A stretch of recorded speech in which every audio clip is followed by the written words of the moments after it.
இப்போ இந்த ஜென்ரேஷன் எடுத்துட்டு இருக்கும்போது நீங்க கமல் சார் பார்க்குறீங்க, சின்ன வயசுல இருந்து பார்த்துக்கிட்டு இருக்கீங்க. அவரோட growth எப்படி பார்க்குறீங்கம்மா? ஆரம்பத்துல இருந்து நீங்க வந்து சின்ன வயசுல இருந்து பார்க்குறீங்க, அப்புறம் பேர் சொல்லும் பிள்ளையில மதர் ஆக்ட் பண்ணீங்க. ஆயிரத்தில் ஒருத்தியில வந்து அவர் எனக்கு கூட ஆக்ட் பண்ணாரு. ஆமா பண்ணாங்க. நிறைய கேட்பாரு, அந்த படம் இப்படி இந்த படம்னு சொல்லுவார். அதுக்கப்புறம் ஒரு நாள் திடீர்னு ஃபோன் வந்தது, அவ்வை சண்முகி ஷூட்டிங் நடக்குது, கொஞ்சம் வந்துட்டு போங்களேன் அப்படின்னு. எதுக்குங்க? அப்புறம் அங்கே போனால் வந்து பொம்பளை வேஷம் போட்டிருக்காரு. எனக்கு ஒரே ஷாக்காக போச்சு. அப்புறம் பார்த்தோன்னே தெரிஞ்சுக்கிட்டீங்களா? அவர் தான் பார்த்தோன்னே தெரிஞ்சிடுச்சு. ஆனால் அவர் வாய்ஸ்லேருந்து தெரிஞ்சுக்கலாம் இல்லையா? அப்புறம் நல்லா நிற்க வச்சு ஃபோட்டோ எல்லாம் எடுத்தார். மறக்க முடியாத ஒரு சம்பவமாக இருந்தது.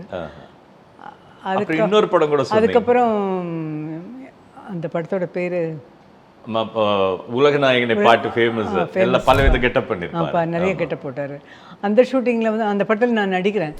போய் அங்கே இறங்கினோடனே வாங்கம்மான்னு சொன்னாங்க எல்லாரும். அதுக்கப்புறம் வந்து ஒருத்தர் வந்து இவர் தான் புதுசாக போட்டிருக்க என்னமோ சொன்னார், புது ஆர்டிஸ்ட்டு இந்த மாதிரி அது மாதிரி அப்படின்னா அவர் கை கொடுத்தாரு. கை கொடுத்தோன்னா நான் கையை பார்த்துட்டு இது கமல் இல்லை அப்படின்னு நான் கையை பார்த்துட்டு தெரிஞ்சது. கண்டுபிடிச்சிட்டிங்களே பரவாயில்லையே அப்படின்னு.